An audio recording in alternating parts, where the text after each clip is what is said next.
So I guess next up we will talk about the runner-up of the tournament, and this is Astralis, which you might have guessed after I mentioned it about 4 or 5 times in the last segment. Yeah, we had an all-Danish final, of course, as like I said, already mentioned, and Astralis came up short in that final. And I just want to maybe get to a few points here and there about Astralis, because Astralis, or let me start off differently. A player break like that, where you are in a scene that just which is just that competitive, and players are certainly on the move or at the brink of playing a tournament or having played a tournament. So there's not really that much there's not really that much break time going on. You usually don't really know how a team reacts to having a break. It's not that easy to uh, to evaluate teams after they have had a break when you don't know them when they take breaks. So for some of the teams on the scene, let me just take MIBR as an example. They just went to Hong Kong to play Zotac Cup Masters just last week. Then they played that played their played that final where they won on a Saturday or on a Sunday, and then they had to play their first match on a Wednesday in Stockholm in Sweden. This is and they this is not the first time that they did something like this, and they do that regularly, which then speaks to the of course at one on the one side it speaks to them maybe burning out or maybe yeah overdoing it. But when you then take Astralis as a comparison, which I actually wanted to end up with, is that Astralis often enough take breaks from tournaments, and they skip out on tournaments, which maybe becomes a point again in a few minutes when I talk about the Inter Grand Slam. But they often do that, and we then thereby I have Astralis have a better picture of Astralis when they've taken a break because it happens more often than maybe it does with other teams. So it's um, it's not really a point for us to say, okay, Astralis took a break and maybe they were off just by taking a break, and this sometimes happens. That is something like this is usual for them. It isn't, and now pair that together with the fact that according to themselves, when they talk about that in interviews, or according to a Rain interview that I remember, where he said that Astralis actually had great practice rounds, and like I said, the players themselves also confirmed that. So it's not like they just suddenly lost their mojo. But on the other hand, we had an interview with the Astralis coach, and he said that when it came to timeouts in the North match, I remember I think I remember that correctly. He just used these timeouts to get the players back on the track that they haven't been on. So he said that the team felt a little bit off when it came to that, and this can of course be attributed to the fact that they're not really accustomed to playing together after they've or in official matches, of course, after like a extended period of time where they haven't done so. Of course, playing against Greyhound for the best team in the world is not a real test where you can get comfortable again, but it's not really like you're not really tested to your abilities. So yeah, that may be the case that Astralis maybe had a problem with that. When it came to this, when it came to the first best of three against North, other than that, afterwards against Tailu, then where a device actually showed up where he hadn't against North, but he was back against Tailu. He had a great performance there, and then he played well against MIBR and NIP, and the whole team did. They did actually. They always have quite similar performances in results. So it's not like one of them actually all takes off on most maps, and the others just kind of sort of get carried with this performance. But they actually are almost very close in every map when they play, or every series at least.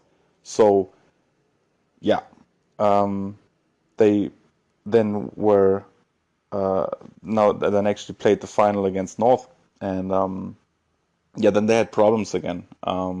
It was now I don't really want to single out a single player, and this is maybe not fair to him and to the team. But again, Device on overpass, he dropped off the map more. Yeah, he wasn't really seen there. A map before, on the second map that they played against North in the final, which was Train. It was him that carried them through this map, where he actually had a rating of 1.67. I just looked it up.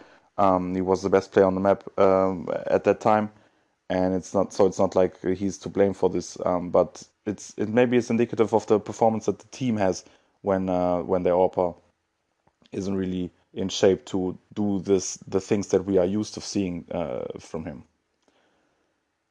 Yeah. Next up, just a quick point maybe on the map pool that Astralis has, because they obviously had problems on Mirage for this tournament. They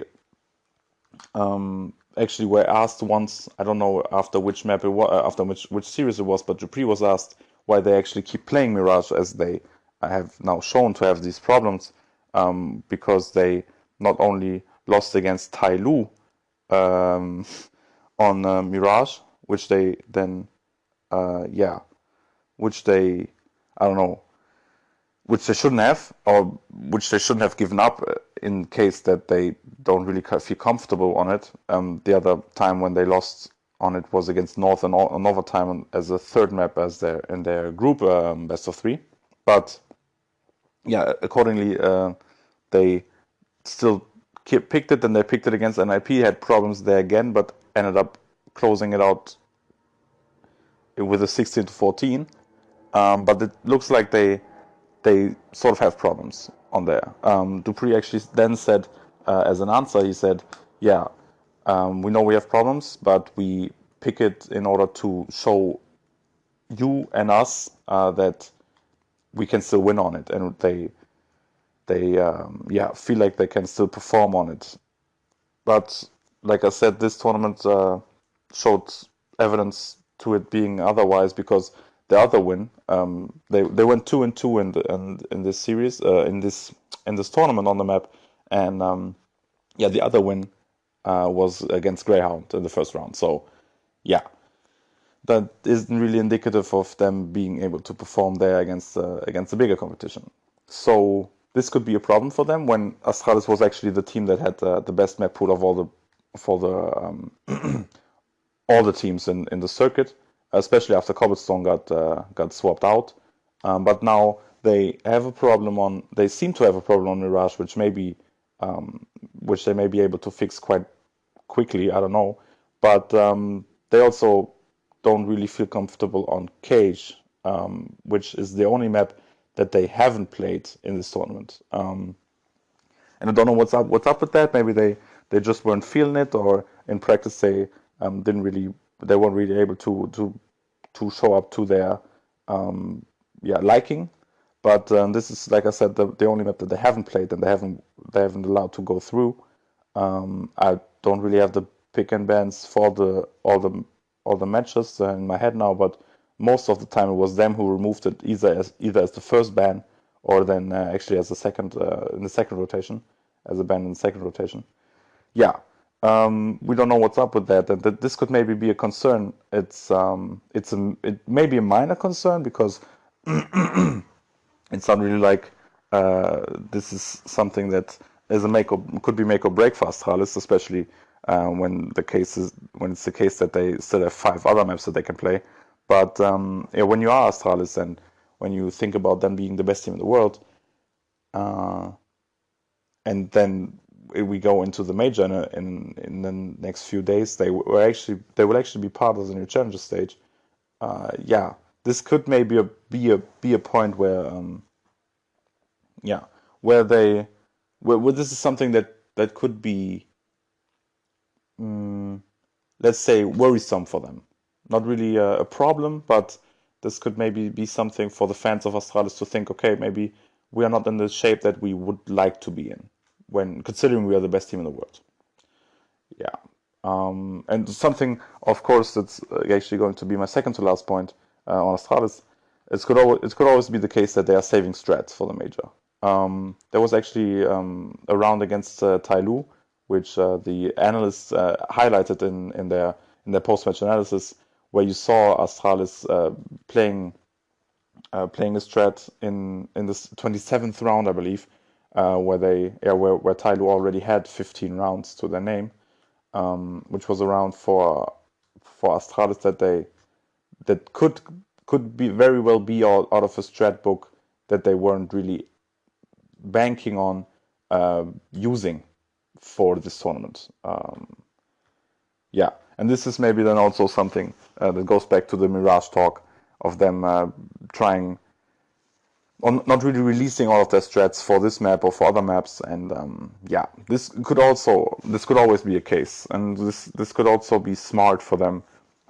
This could always be smart for them to not really show all the strats, and then maybe take a loss in a map where they know that when it comes to Tai Lu now, when they lose again on Mirage, then they know they have two more maps where they are way more comfortable than Tai Lu is. So this could possibly be the case that this is some strategic doing by them in order to be better prepared for the major, or to not really release too much for the major.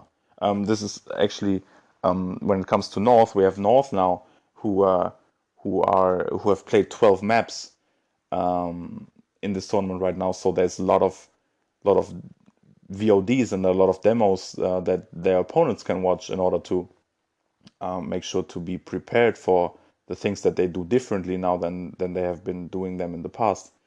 And yeah, the best teams in the world, which Astralis of course is one of them, or is actually the best team in the world, has maybe the luxury to not reveal too much in order to still be able to hit their opponents with fresh stuff that they haven't seen before. So they can really prepare for that in order to be prepared for that. Yeah, and lastly now, Astralis of course is also in the running for the Inter Grand Slam, and now that they haven't won this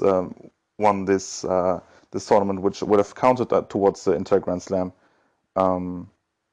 they need 4 victories of course, and yeah, they are electing to skip ESL1 New York, so they will remain at 2 for now.